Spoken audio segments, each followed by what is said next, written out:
Simple language में ये है कि जो टेक्नोलॉजी डॉल्बी ने इस्तेमाल करी है एक था टाइगर के ब्लूरे डिस्क के लिए वो एक लॉसलेस टेक्नोलॉजी है। तो जो साउंड आपको सुनाई देगा आपके सिस्टम पे वो वैसा ही होगा जो स्टूडियो मास्टर मैंने यशराज स्टूडियोज में बैठ के क्रिएट किया था।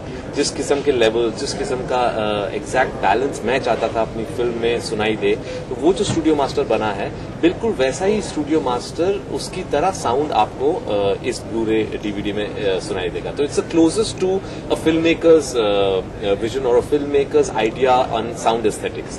आई थिंक ये पहली बार है ये टेक्नोलॉजी इस्तेमाल हो रही है ब्लूरे डीवीडी में इंडिया में। आई think Ek Tha Tiger is the first Hindi film to have a disc release like this.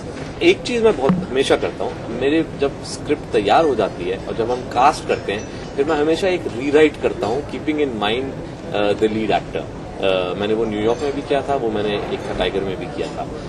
हाँ, कभी कभी you keep an actor in mind and right a script.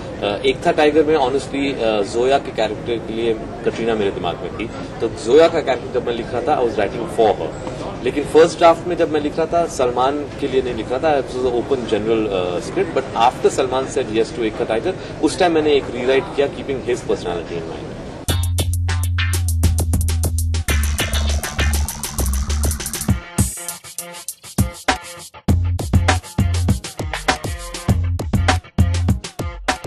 Salman का क्या रिएक्शन रहा when you actually told him, और वो क्यों मिसिंग है आज? जी, सलमान ऑब्वियसली वो भी चाहते हैं, हर फिल्म मेकर और जो भी फिल्म्स के साथ एसोसिएटेड होते हैं वो चाहते हैं कि उनकी फिल्म के लिए बेस्ट टेक्नोलॉजी इस्तेमाल हो, because it is a technical medium.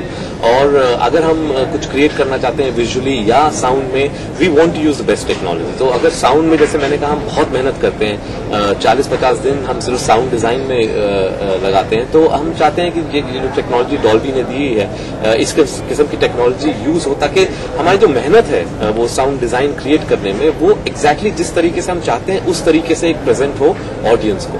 People have asked me that you fell short by like 2 crores of 3 Idiots. No, I mean, come on. At the end of the day, the kind of money this film earned is way beyond anybody could have expected. Nobody can plan for these kind of figures, But it was really, everybody's thrilled that the audiences accepted it the way they did, and it made the kind of money it did.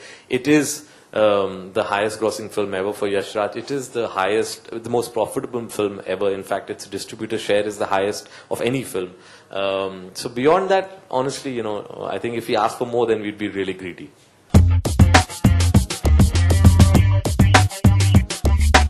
Never really thought about that. I think the only thing one has tried to do is just put in a lot of hard work and have complete and total sort of focus on whatever work you're doing. That's something that I've tried to do ever since the days of my documentaries, whether I was sort of in war-torn Afghanistan when I was doing my documentaries, or whether I was, shooting Ek Tha Tiger all over the world. Just I put in my 100% and keep my fingers crossed and hope for the best.